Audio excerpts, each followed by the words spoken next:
everybody, and welcome to today's video. I want to talk about Baldurs Gate 3 today. It is a game that I have been playing a great deal over the last week, and as a huge fan of the original Baldurs Gate and its sequel, I have been looking forward to it a great deal.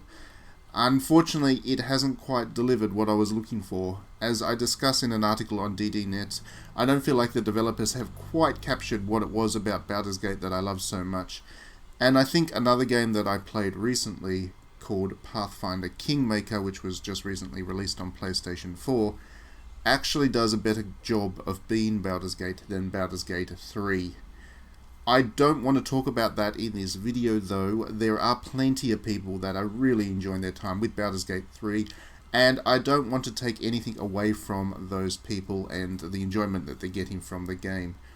What I do want to do, however, is briefly talk about alignment, which is core to the Dungeons & Dragons experience, and it is something that Baldur's Gate 3 does very differently to how it was handled in the original. And I do think that that is a major reason that I feel quite differently about this game. So the original Baldur's Gate stuck very closely to the traditional Dungeons & Dragons alignment system. Characters belonged to a grid that was split across good and evil and law and chaos as the axis. You could play as a lawful good paladin if you wanted to, and that would be a righteous crusader for a strict god. Or you could be a free-spirited, chaotic, neutral thief who would do as whim dictated at the moment without any real consideration for the law, for good, or for evil.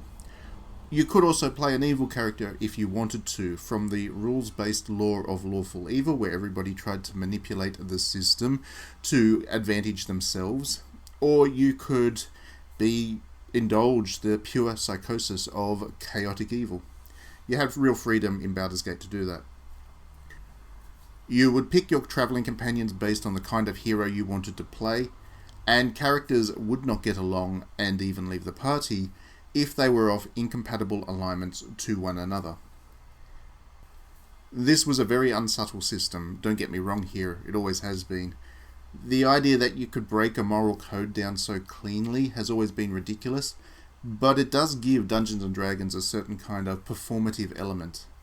When you select an alignment, you're playing a distinct theme within the Dungeons & Dragons universe. It's like you're writing or performing in an ancient Greek tragedy where characters are not so much designed to be realistic, believable people as they are symbolic of something.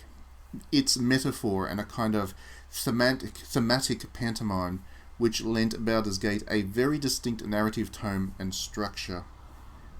Baldur's Gate 3, meanwhile, does away with alignment almost entirely. The only mention of good and evil, really, is a passing mention that one of the characters in the party worships an evil god. Instead, your actions in-game are judged in a much more modern way. Your companions approve or disapprove based on your responses to the situation. They may well end up hating you, but that's not driven by alignment so much as that you're not good at reading your allies' motivations, or you simply don't care about what they think or feel.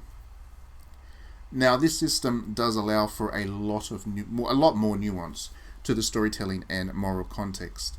It recognizes that real people, aren't driven by a consistent set of rules, and that in a situation context, a person might make both good and evil decisions without themselves being definable as good or evil. There's a realism to the way that Baldur's Gate 3 handles alignment and morality that brings the game much more in line with what we expect from mainstream blockbuster entertainment. It's the idea that heroes are both heroic and also flawed, and that you can't just dismiss an entire race as evil, even when they are goblins or dark elves, and on top of that people should be judged on their actions and beliefs rather than an esoteric and arbitrary breakdown and categorization of people based on a two-word label attached to their profile. Now, I understand why Larian did this, particularly with relevance to the race question. It's something that Wizards of the Coast themselves, as the owners of Dungeons & Dragons, have been changing in the game for a while now.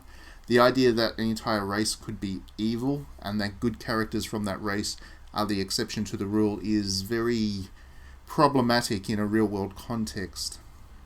This is especially true when you consider that the most infamously evil race of the old Dungeons & Dragons alignment system was the one that had ebony dark skin.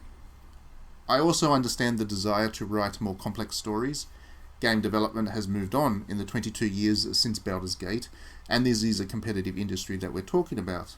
In a world that is post-Witcher and Mass Effect, with their richly realised nuance and believable characters, and the commercial success that those games had, you can't exactly go back to the metaphoric, abstracted constructs of the original Baldur's Gate and expect your game to resonate with the same large audience that Baldur's Gate 3 would have needed.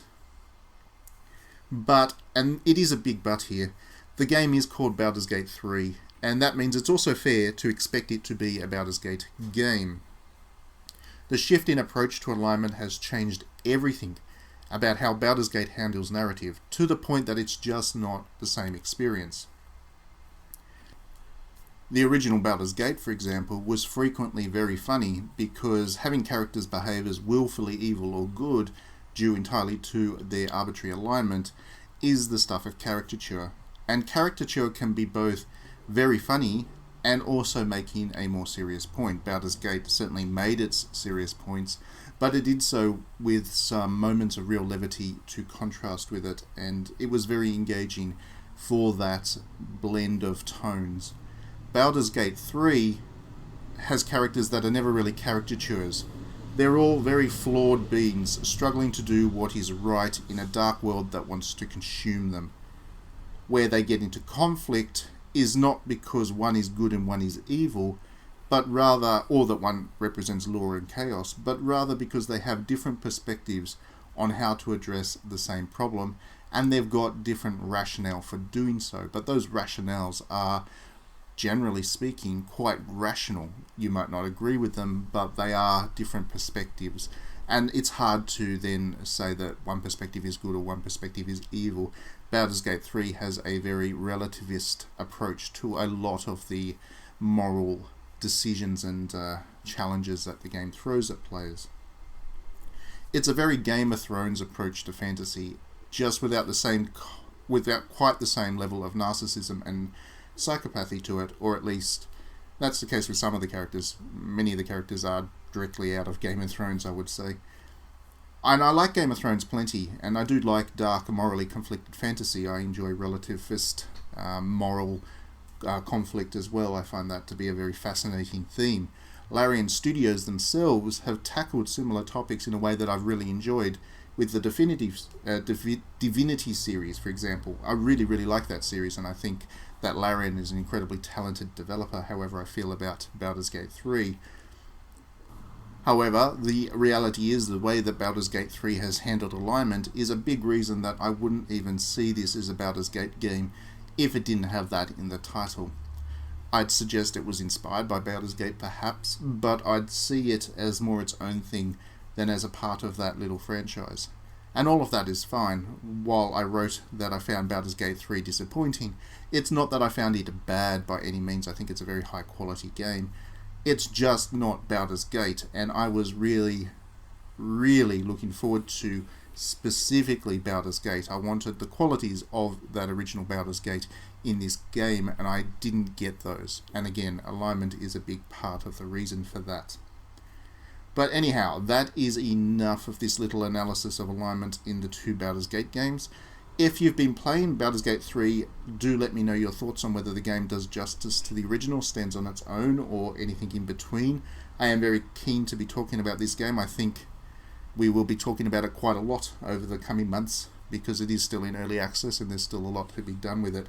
The comments that I've been making about Baldur's Gate 3 are not going to be addressed, I think it's safe to say, because the narrative and the narrative approach that the developers have taken, that is set in stone. So my issues with the game, they're not going to be changed, but there are certainly things that are going to be added in terms of bug fixes, and I would imagine the overall refinement of the experience has still yet to be decided. So there's still plenty to look forward to with regards to Baldur's Gate, and I'm certainly going to continue playing it.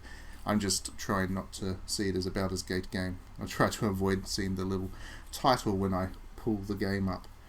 But otherwise, please do click that like and subscribe button. Check out my impressions article on DDNet for my more broad thoughts on the game, and feel free to chat with me there as well. And please do consider backing me on Patreon if you enjoy my videos. That way I will continue to expand and grow this channel. Otherwise, have a great week, and we will catch you at the next video.